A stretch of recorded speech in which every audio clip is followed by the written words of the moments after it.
для сена, примерно на 14 голов крупного скота, взрослого.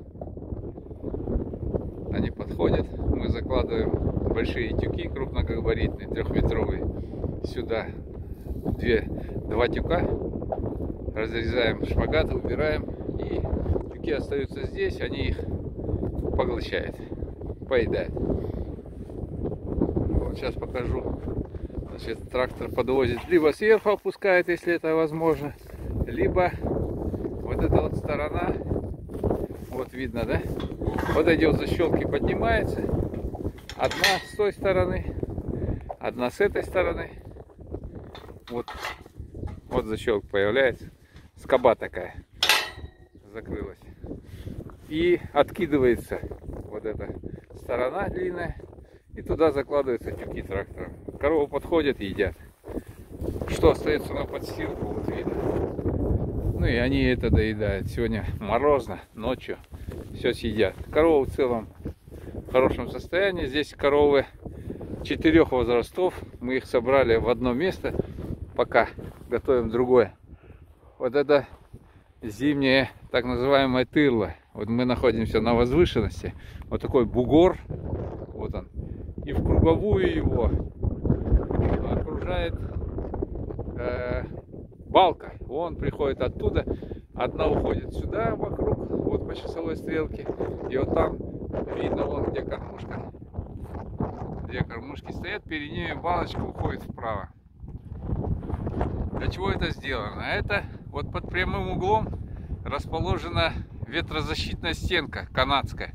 Канадский щелевой забор, так называемый. И коровы спасаются здесь от ветра. Вот сейчас я стою, и ветер дует прямо перпендикулярно вот этой стенке. Следовательно, коровы прячутся за стеной. Если ветер, наоборот, оттуда, то они прячутся с этой стороны. И аналогично с той стеной. Поэтому здесь, как не крутит ветер, всегда здесь найдет скот тепло. Вот они скопились. И вот я, смотрите, вот сейчас ветер дует, микрофон слышно, да, порывы. Сегодня он такой, не такой большой, где-то метров 6-7, но все равно очень холодно. На улице -9. И вот я захожу за стенку буквально 3 шага, и вот она тишина. Здесь тихо, ветра не слышно, очень тепло, как будто не -9, а +9, так вот заходишь с ветра. И коровы прекрасно себя здесь чувствуют, отдыхают. Вот лежат некоторые, стоят, лежат там. И вообще эта балка, она... Сюда даже здесь снега не бывает практически. Потому что если вот та сторона, на которую я сейчас показываю, она западная, да, оттуда бывает очень, ну, в пургу приносит много снега. Но этот снег буквально вот от вершины балки, вот здесь на спуске метрах 10 обрывается резко вертикально. И дальше почему-то его, ну, нет снега. Обрезает его. И такая природная у нас, мы нашли место в складках нашего земельного участка. И вот используем это как укрытие зимнее.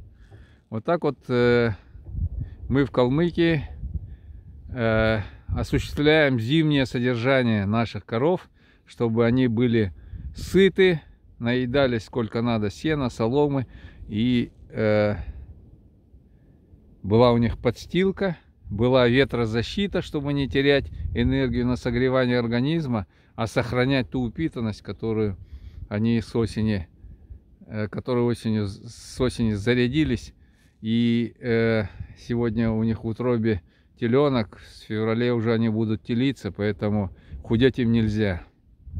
Ну, в настоящее время мы не допускаем, хотя бывают отдельные годы, когда вот 20-й год, саранча и засуха сплелись вот прям.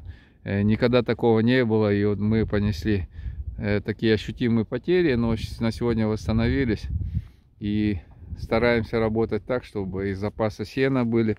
Вот отсюда видно, вон вдалеке скирды.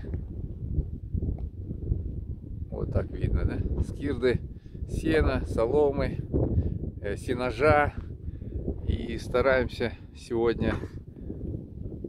Вот опять я вышел на ветер и шумит. Сейчас захожу. Вот буквально вот он, столб крайний. Захожу за него. Забор вот такие, видите, вот щели вот.